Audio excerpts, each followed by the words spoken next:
Good morning. Hope everyone is having a wonderful Monday morning so far. I'm running a little late.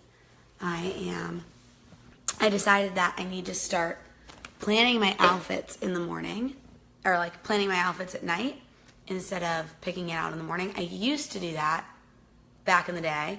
Good morning, Shane. And I have not been putting my outfits out ahead of time.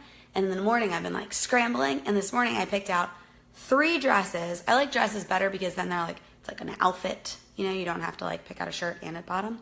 And all 3 dresses were like leading in navy blue. And I realized my navy blue jacket is not functioning right now because I found out I like busted the elbow. I'm like throwing too many bows. So anyway, I'm really excited for this morning's topic. Let me put my phone somewhere that it can rest so you guys can see me. So I'm really, really excited about what I'm going to talk to you guys about this morning. Is that fan really distracting above my head? What did Shane say? Shane is viewing my video. Tap to invite him to join your video as a guest. I don't invite to. There's like new things on the bottom. All right, we have Derek watching and 6 people total. So good morning. I think I'm gonna go turn the fan off because it seems annoying to me. I think it's annoying. All right, so let me go turn that off. I think that's this one. I don't know if I made it faster or slower. I just made it faster. All right, well, great. Let me share with you guys what I'm excited to share with you. So good morning. I'm so glad you joined me. I'm so glad you came. So let me reach back for this right here. Okay, so some of you guys might know that in college, among many of the majors I did, the one that I finished with was a photography degree. And what did you guys study in college? Right below, right in the comments. I love to have some interaction, some comments. So good morning, Mountaineer Paul. So I studied photography in college, at the end of college. I actually had at least 5 majors, I think, maybe 6. And so at the end, I really loved photography. And then by the time I graduated, I was like over it and ended up going into business and sales. But one thing that I still do is I still look at really great photographers and follow certain ones. I've been like obsessed with the National Geographic Instagram lately. I always wanted to be either a National Geographic photographer or a fashion photographer, like do like shoots for Vogue. So this is actually neither. So what I'm sharing with you today is one of my all-time favorite books and all-time favorite photographers that actually motivated me to start something that really aligned my love for photography and a passion that I have towards the community. Physical education and sports management, Michael. That's a good major. Are you working in that field now or are you still in school? All right, so this book is called Humans of New York. And give a thumbs up if you've ever heard of Humans of New York before. If you haven't, I highly suggest that you go look up his Facebook page when we're finished with the video, not now. And so Humans of New York is, the guy's name is Brandon, and that's the photographer's name. And I actually can't, Brandon Stanton is the photographer's name. And what he does is he goes all around New York and he gets to know people randomly in the street. So he gets to know strangers. He introduces himself to them and he gets to know their story. He's really good at getting people to open up to him about really, really personal topics, like the biggest struggle they've ever gone through, or their dreams or motivations, or how they got to where they are. He gets people to tell them like really deep, intimate thoughts and feelings just from like what seems like probably less than a 30-minute conversation with them. I watched a few of his videos that show like his process and stuff and kind of talk about what he does. New York has humans. That's funny, Brooke. That's actually the whole point of the book, actually, and the whole point of his. It started as a Facebook page and a blog and a following and a website, and it really grew. And then he published this book. But what he does is he puts someone's photo on the page or on the post. And oh, look, I just flipped to one where he has Obama. So he's done stuff with like political or celebrity figures, but most of it is just random people that he meets in the street. And he posts their photo and a quote that they said. And the whole point, if you go through his posts and look through what the posts are, is really rehumanizing strangers. And the fact that, somebody might have a really strong parallel to you, right? You might be able to relate to their story, or it might really pull some heartstrings, and you might feel for that person or be able to relate to that person or think that person is funny. And it's somebody that you may have just walked by on the street and would have never struck up conversation with, or would have never thought to approach. Sometimes the people that he picks are people that you might have past judgments on, based on their physical appearance, based on their age, based on the way they dress, based on their sexuality, based on certain things, just based on their appearance. And what the posts do is allow you to see that you have a lot of similarities with everyone in the world. And there's, I saw a really cool post the other day that says, once you get to know someone's story, it's impossible to hate them. And I don't know if that's 100% true, although hate's not a good thing. But I was really moved by his posts and just being able to see all of these different people, learn their stories, hear a little bit about them. And it really connected me back to something that I've been really passionate about, which is helping people see homeless in a very different light. So many people don't want to help homeless people, or don't even want to talk to homeless people, because they assume that that person is a drug addict or a drunk, and that's how they got to that position. And they pass a lot of judgments. And whether or not someone's going to donate or help that person, I really think it's important to treat everyone with humanity and treat everyone, for lack of a better term, the way that you would want to be treated.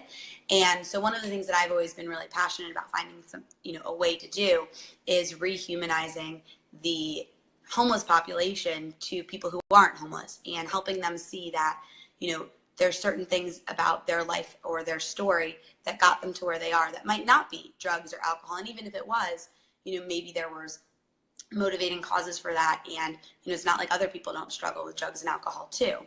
And so one of the things that this book has really motivated me to do is I'd really like to start a similar movement, but only with the homeless population. So take photographs or videos and be able to post that. And so that was something that I talked about for maybe like 2 or 3 years now, is that I was going to do this. I was going to, there's such a large homeless population in Fort Lauderdale. Like if I leave my house at night and go to certain locations, I could probably find easily like 50 homeless people with no problem. Like typically if I go out to dinner and I have leftovers, I'll usually go give it to someone. It's like super easy to find like tons of people that are in need of help. But more than in need of help, I really think people are in need of someone else to talk to, someone who's going to listen to their story, someone that's going to speak to them like an intelligent person, speak to them not in a negative or derogatory way. And I think that that's so hard, the stigma that we have against, of homeless people. Like, imagine how hard it would be if you're trying to get your life back together, and every time you go to approach someone, they're like, no, leave me alone. Like, I can't imagine how hard that would be when you're trying to put yourself back together, and the entire, most of the population is pushing you away. And so one of the things that I've really wanted to do is start, taking photographs, learning, the stories of these people and posting it, maybe creating a page so that people can see it, people can experience it and learn about these people. And so as I was thinking about doing that, literally I've had the idea for like 2 or 3 years. And then it's funny because everyone's like, be safe. Like, you're going to get mugged or you're going to get this. And never once have I mean, granted, you definitely need to be safe, but every time I've gone and given, clothes or extra food or whatever, everyone's been really, really nice. And most of the people that I meet that are homeless are actually very intelligent and capable. And for whatever reason, they ran into a tough spot in their life, and that can happen. And, maybe there was, things they could have done to make that not happen, but people make mistakes. And so one of the things I thought, though, was like, I can't, I need to get to know these people. I don't want anyone to feel like I'm exploiting them, even though the goal has, good meanings, and good intentions. So I wanted to start to get to know the homeless population in Fort Lauderdale, really before I asked to have them participate in something like this. And so I was at, some of you guys know part of the story is that I have a homeless friend named Kenny. And before I started doing live videos, I guess 3 or 4 weeks ago, I posted a video of Kenny. And a lot of people were really supportive and moved by it. And I'm probably going to go visit him tomorrow. So I'm probably going to have him on my live video tomorrow. So that's going to be really cool. He'll be excited about that. And what happened was I was pumping my gas, and Kenny had come up to me and he said, hey, can I help pump your gas? And, one of the things that Kenny's talked to me about since then is that he hates begging for money, but he likes to help or do something to earn that money. He's like, I'll wash your windshield, I'll wash your back and pump your gas for you. So he went ahead and pumped my gas, and I said to him, do you mind if I ask how you ended up in this position? Like, I started talking to him, like, what's your story? Like, how did you get here? And he started telling me about how he has gout and how he was really, really proud of what he used to do. And I'm not sure that I have it right, so maybe I'll have him tell you on the live video tomorrow. But he used to be in sort of construction. He was like, I used to make $17 an hour. I had an apartment in Pembroke Pines, and he used to do something with concrete poles. I'll have him explain it to you tomorrow because I don't really know exactly what he did. But because of his disease, he physically didn't have the ability to do it anymore. And it was very, very difficult for him to qualify for disability. And I don't want to get into all the political things of that. Everyone has their opinions. But he had a really touching story. And, he said to me at one point, he's like, and I'm a poet. And I was like, oh, that's awesome. Like, do you have any poetry you could share with me? And he shared a poem. And, I even caught myself being like, wow, for whatever reason, I didn't expect him to be as intelligent as he was. And I feel like I was like disappointed in myself for that. But his poem was incredible. It was about, I'll try and have him do that one for you tomorrow. It's about time and space, and it's a really long, like, narrative poem. It's really good. It took like 2 or 3 minutes. And I videoed him doing it. And he's like, share it with your friends, put it on Facebook. And he was really, really excited. And I said to him, I've heard of this open mic night that's in our area. I would love to have you join me at the open mic night. And I had my cell phone, and I looked up when it was. And there's this thing called Art Serve, and they do an open mic night at the Broward Library if you live in Fort Lauderdale. I think it's on Sunrise, right past Federal. And so now we go every last Tuesday of the month. Kenny meets me there, and he's very resourceful. He finds someone to drive him there, and then I usually get him an Uber to go back to where he lives. And he goes on stage and he shares 2 or 3 poems, and it has been so meaningful and touching to him that he gets to be back in society in a way where people aren't viewing him in a negative way, and he's able to share his passion and his love with people, and that's just been so impactful for him. And for me, it's been great to see that I can make a difference in somebody's life just by inviting them somewhere, just by going with them and supporting him. It has really made a really, really big difference. He's also been able to connect with some amazing people. Like last time we were at Art Serve, one of the ladies came up and she was like, Kenny, your story. Well, he goes by the name Bob the Poet. There's a story behind that. Maybe I'll have him tell you tomorrow. But she was like, Bob, your stories really touched me. And she knew someone who helps people who are homeless get housing again. And so she's like helping connect him with that. And like all these amazing things have happened as a result of just being able to take him, somewhere where he can, be acclimated back into society. So I feel like that's so important. And, a lot of that came from, being motivated from this book, because it was something that, I was always really frustrated that people think about homeless people in a certain way, but I didn't really know how to do something about it and how to share that story. So seeing what Brandon did with Humans of New York really gave me that inspiration. And I still really need to act on it because I don't have the page yet. I don't have the stories. I don't have the photographs. It's still kind of in the building process. Let me see what some of your comments are here. Sorry, I haven't been keeping up with the comments. You've been in the military, Mountaineer Paul. Thanks for serving our country. You study sports as well. There was somebody else that had sports education. You and Michael Barrett should connect. Hey, Patrick Herrick, good morning. Hey, Hung, good morning. Mountaineer Paul, I was homeless as much as a year ago for about 9 months. Exactly. Okay, so everyone read Mountaineer Paul's post, right? He says that he was homeless, and thank you for sharing that. I know that's something very difficult to talk about, but he was homeless a year ago for 9 months, and it was not due to drugs, but just due to circumstance. It really can happen to anyone. It's something that I'm really passionate about because there's been people in my life that I've seen get to that point where they either became homeless or were almost homeless. Sorry, I get really emotional talking about it. But it wasn't it was actually due to trying to take chances and business ventures, and then maybe they didn't work out because not every business venture does, and they didn't really have a solid backup plan, and they were lucky enough to have someone that would take them in, but not everyone is that lucky. And so man, I'm crying. Wow. It's something I got just really, really passionate about because I get really upset when so many people judge. And it's so funny. I hope she doesn't mind me sharing this, but my mom has been really touched by Kenny's story too. And she comes with me to Art Serve every time. And she says, just you sharing this with me, Janine, has been really impactful because she said she met Kenny before. He came up to pump her gas and she shooed him away. She was like, no, leave me alone. I don't want to talk to you.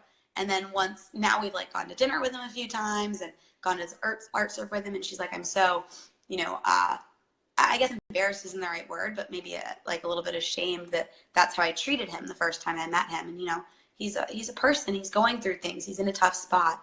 And so I really hope that, hey Jay, hey Daryl, thanks for joining us. Good morning. So I really hope that, in watching this, maybe you think a little bit differently about how you treat the people that you meet in your life. One thing that I like to think is that everyone is someone's son or daughter. Everyone was a little kid at one point. Everyone, had, goals and ambitions, even if they're angry or mean or, in a bad spot right now. At one point, that person was in a good place. And, it's just something that, I really like to think, and try and think about the good in that person rather than seeing, maybe the negative in that view. So hopefully, that gives you something to think about this Monday and think about as you run into people. Try and be nice to everyone you meet. Some people are really taken back when you're really nice, especially if you're just in the street and you're like, hi, good morning. They're like, whoa. So, man, I'm going through a wave of emotions here. I'm happy, sad, woo. So thank you guys for coming on this morning. Thank you for letting me share this with you. It's something I'm really passionate about, and thank you for tuning in. Tomorrow, okay, so I think I'm going to go live again this evening because I really want to do a video about how to help yourself relax at night, especially when you're really driven by your job or really motivated, have a lot of ideas running through your head. You have a lot going on in your life, and it's hard to turn that off at night to go to sleep. So I think I'm going to do a video about that this evening. If you guys would like a video about that, put some thumbs up. I'll post later what time I'm going to do that. Maybe I'll do a vote about the times. I know that you guys like the votes. I like that you guys vote on the votes. And then tomorrow, I'm going to introduce you guys to Kenny. So I'm going to have him live. I'm not 100% sure that he'll want to go live with me, but if he does, I'll ask him, and if he's open to it, if he likes the idea, then I'll introduce you guys to him. If not, after I meet him, I'm actually sharing with him. I'm going tomorrow. Probably going to bring him dinner, but also my friend Brandy, she's brilliant, and she came up with a really amazing idea of how we can use his poetry to help him generate income to get himself, back to not being homeless, and also help other homeless people as well, and really create a movement and an organization, kind of like we're thinking about starting basically a charity that's going to help homeless people through Kenny's poetry. So I'm going to talk to him about that tonight and see if he would be open about that. So hope everyone has a wonderful day. Happy Monday. Have a good week, and I'll see you tonight, hopefully.